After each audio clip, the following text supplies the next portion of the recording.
Namaste everyone, this is Archit. Welcome back to Hello. Today we will be talking about Rahu and Ketu. How to decipher them in your chart. There are a lot of myths associated with Rahu and Ketu. So I will try and break them down step by step so that you can effectively understand the real nature of Rahu and Ketu and what all results you can experience from Rahu and Ketu when they are conjunct with different planets, and how to identify whether they will end up giving you good results or not. Obviously, I cannot teach you the entire thing, but I will try and give you maximum information so that even if you start digging that on your own end, you will be able to find a lot of relevance in that. Let us start.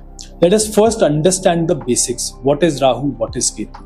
See, Rahu and Ketu are not planets. These are shadow planets. Means these are mathematical points derived in your birth chart, which one is called the North Node and other is called the South Node.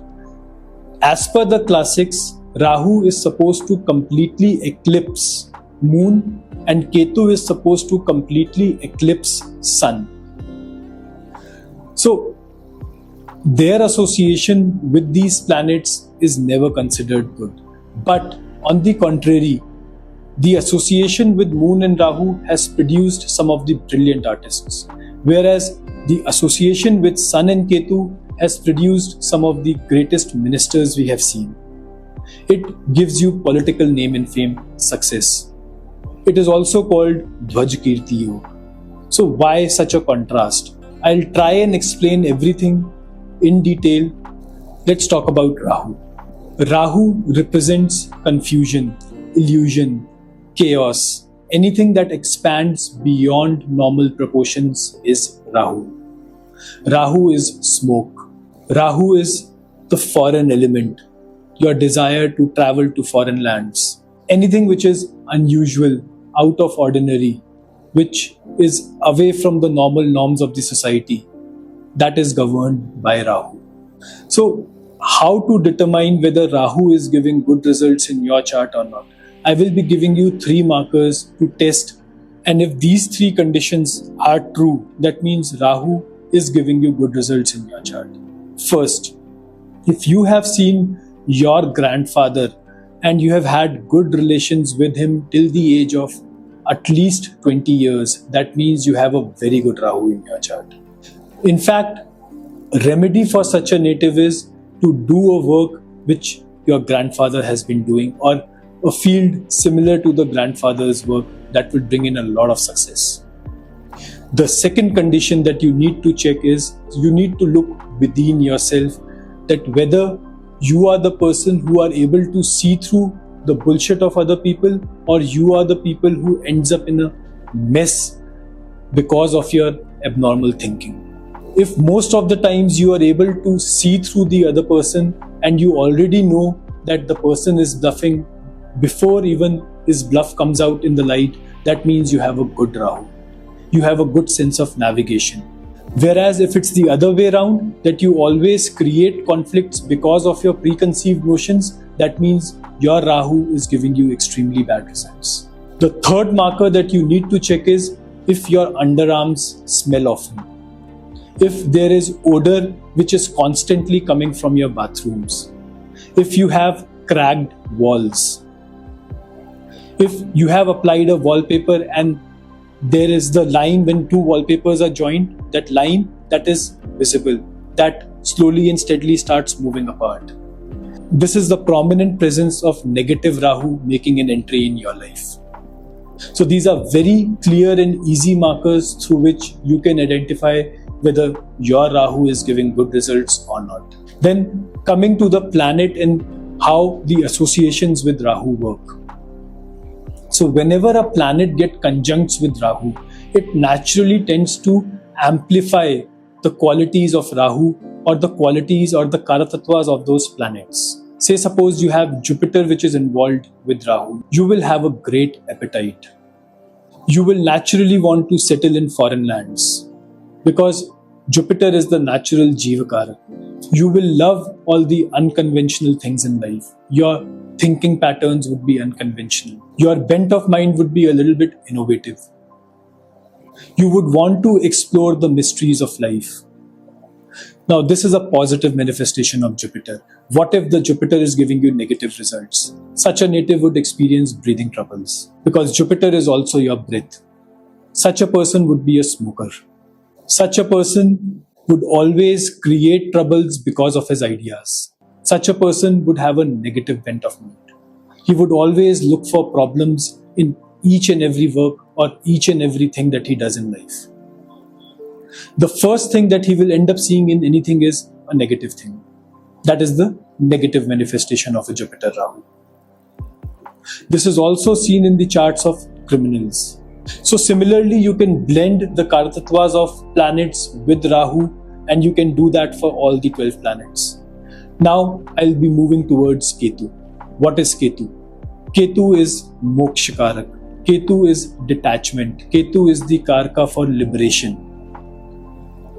Ketu is also anything which is narrow, thin, sukshma. Ketu is also associated with skill. So wherever Rahu and Ketu sits in your chart, that axis, the 1-7 axis, whichever house they sit in, be it 1-7 house, 2-8 house, 3-9 axis. So that axis becomes extremely karmic in nature. Rahu represents the unfulfilled desires of the past life, whereas Ketu represents the areas of your life where you have already achieved dominion over in your previous lifetimes. Rahu creates desires, whereas Ketu, it eliminates desires. So in progression theory, if you study the movement of Rahu and Ketu through whichever houses Rahu transits or progresses, it amplifies the desires pertaining to those houses, those planets sitting in those houses. Whereas Ketu, whenever Ketu travels through those particular houses, it nullifies those desires. It liberates you. It cuts the ties. It urges you to move on. That is the message of Ketu. The association of Ketu with planets gives extremely different results. Let's take an example. Say suppose you have a conjunction of Venus and Ketu in your chart. Now this is one of the most feared conjunctions. A lot of people say that it destroys wealth. A lot of people say that it is a combination of no marriage or no money. Well, I have seen trillionaires with Venus-Ketu conjunction. Not billionaires, trillionaires. I have seen extremely successful doctors, chartered accountants, lawyers, astrologers with this conjunction, with this combination. It all depends upon how you utilize your Ketu. Ketu is mastery over a skill. Ketu is practicing that skill without the aspiration of money. That is where Ketu shines. That is where Ketu gives its maximum good results. The moment such a native starts running after material things, material desires, he will get finished. He will not be able to achieve success in life.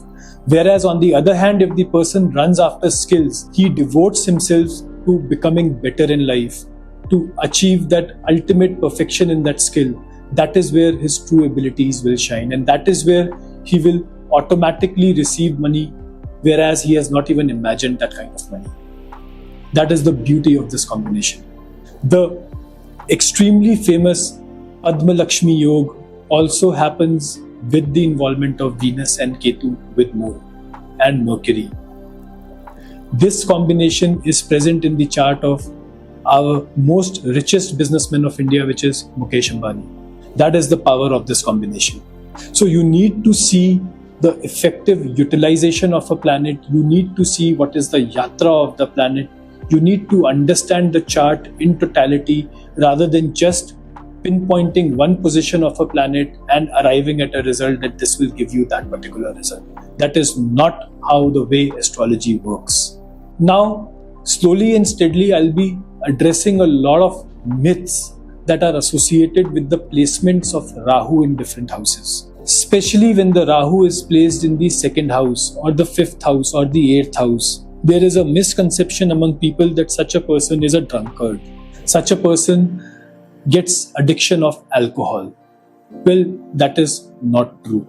There are so many people who have this conjunction, they have not even touched alcohol in their life.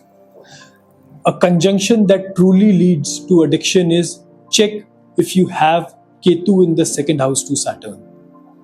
Now that is a combination that gives addictions, and if such a person gets addiction, it would be nearly impossible for a person to get out of that addiction without medical help. So Rahu's placement alone in an individual house cannot dictate addiction. It has to always be seen with respect to the conjunction and the yatra of other planets. The planet which gives you most addiction is Ketu, if it is involved in the second house from Saturn or even Jupiter. That is the placement that gives you most of the addictions. Now, that addiction can be good also. Suppose if a person gets involved in spirituality, that's a very good addiction to have. The nature of the addiction also would be dictated by the house in which Ketu is placed. Now, moving on to another myth, which a lot of people believe, that Ketu's presence in the 9th house or the 12th house will always make you spiritual.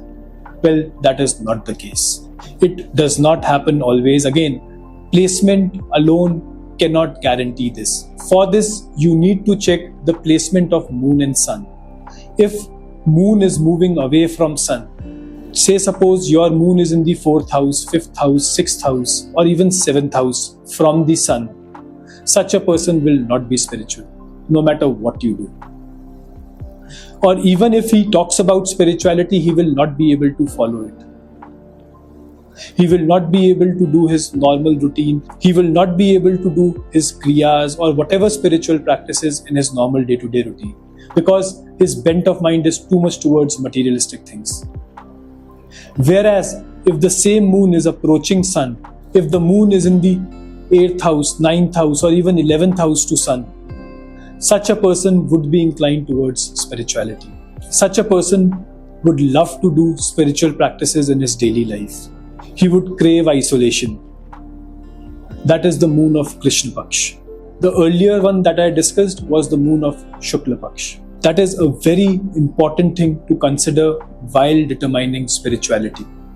Also, the placement of moon and the Rashi in which moon sits determines about the purpose of your life, the business that you are here to do.